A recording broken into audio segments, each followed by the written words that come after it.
Greetings everyone, and welcome to my 100% review on Nightmare difficulty of the McFarlane Doomslayer Classic skin in red. This one is going to be a McFarlane Toy Store exclusive, and it came out in February of 2023. Let's take a look to see whether or not it's going to be worth adding into your collection. Bonus points! Yahoo! Terrible impression. I love you, Decino. Anyway, all right, short, sweet, to the point intro, because honestly, that's what this repaint is, and it is great for a few reasons. So, what do we have? It is rather easy to digest. They did the classic Doom skin. They made it red. Now, the details for the armor are better, but the details for the skin, like on the, as the missus like to call it, the slutty abdomen reveal. It's basically just skin tone, and the skin tone actually goes on over onto the armor. So the red has the skin tone paint on it, which is not very good. It's quite a quality control misstep. But otherwise, aside from the skin being a little we do have some bronze-ish on the helmet, which is really cool. And then for the armor, we actually have a little bit of a different red, almost orange for dry brushing on it, which is really, really cool. The pants feature another nice coat of dry brushing on them. Basically, the detail does nothing but pop. It's a little bit over the top, some may say. I didn't intend to rhyme, but that's all right. But I think that this figure looks great. And if you have the original green skin, then this is a fantastic one to pick up as an alternative and a supplement, as I'll talk about in the outro. I don't think I was clear enough in the green Doomguy review, but the classic Doomguy skin figure Marine has some killer moves. And yeah, but the engineering is rather archaic for the figure, considering the advancements even in the most basic terms of price. Well, that's what happens when you do fun stuff with your toys. In terms of price, tier, bracket, so forth, that we have on the market. So what do we have? Well, the head is going to be on a barbell style ball joint, where there's going to be a ball joint way up here in the head, and there's going to be one here at the base of the neck. So we can move Doomguy's head up and down, rock it left and right. It's a little bit more restricted on the red suit than it is going to be on the green one, in my experience, but it mostly just feels due to a tightness for mine. Gonna have swivel hinge for the shoulders, so this way he can raise his arms all the way up. Keep in mind we do have soft padding here, almost rubber-like, but also keep in mind it is rather flimsy, so you don't want to break that. Hinge, so we can move just like that, and he can T-pose with no issues.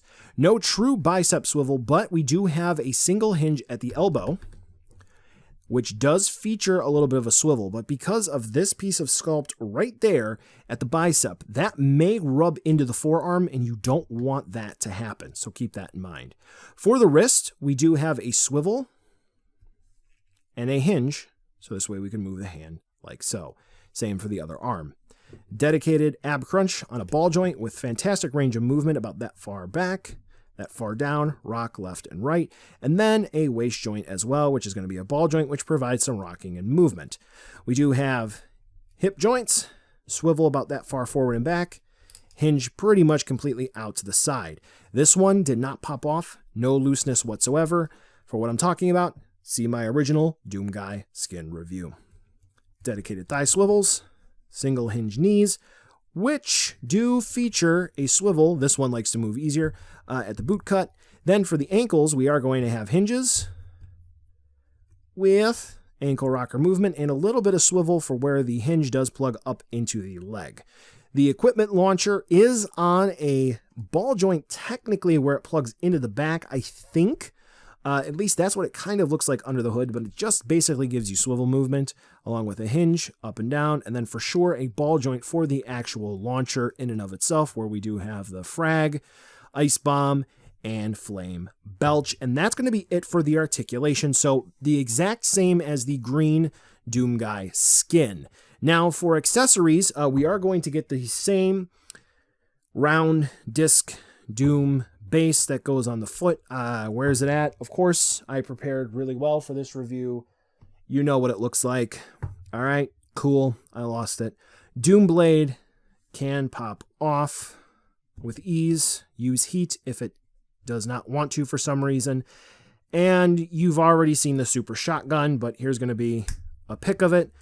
It features a somewhat milk chocolate undercarriage opposed to the green one. Green Doomguy, which had all silver. And now 360 spin view. More so, you know, arena shooter, multiplayer stance, which I was only able to get this because, like the green skin Doomguy, the hands are made basically of stone. You have to heat the piss out of them in order to get him to hold anything safely. I almost tore the super shotgun here, so keep that in mind. If you need anything else like effect parts or other weapons, you know I have videos to help you out, and definitely since it's for some stupid reason that McFarlane's not including any other weapons, you're going to need another arsenal for Doomguy here. Size comparison, pretty simple since it's just going to be a repaint. A little smaller than the original Doomslayer release, but perfectly in scale for the Marauder, which is rather interesting. 360 spin view of this and the green Doomguy. So this way you can see where the similarities and differences are. As I made mention, this one seems to have more paint application in terms of details, but for the skin, it is missing a few features. Buy now, skip, or wait for a deal. Fantastic. Repaint makes sense everywhere. It's great. If you missed out on the original green one, then you have a chance to get not only in-universe a legitimate replacement, because you can get the red skin in Doom Eternal, but multiplayer, so original Doomguy wears red, and you can have a red Doomguy with a green Doomguy with Doomslayer. So it just works. So 2 thumbs up. Not a fan of the price bump by a couple bucks, but nevertheless, it is what it is. McFarlane, enough of the goddamn super shotgun. We get it. Meat hook. Boom, banana dome. Okay, enough. We get it. Yeah. Do another one. Do a third classic Slayer skin, but do it in Zero Master Blue. You know you want to. Come on. Come on! Hey collectors, that's going to wrap up the video today, and as always, thanks for watching, commenting, sharing, subbing. It all helps. I always enjoy responding to comments, so be sure to drop one down below and I will respond if I can. I do have supporters on Patreon as well, and each review gets an end card to show who is supporting each month, so here are the end cards. Camera batteries, SD cards, even hard drives. It's not possible without that support, so thank you so much from the bottom of my heart. Here's the final end card, so this way you can click subscribe, check out another video, or even check out the social media outlets if you want to. Before we end today, as in the description, there may be paid ad space, affiliate links, or product samples that were sent out in this video, so please check out the STR ad disclosure. Thanks again for watching, and I'll catch ya in the next video.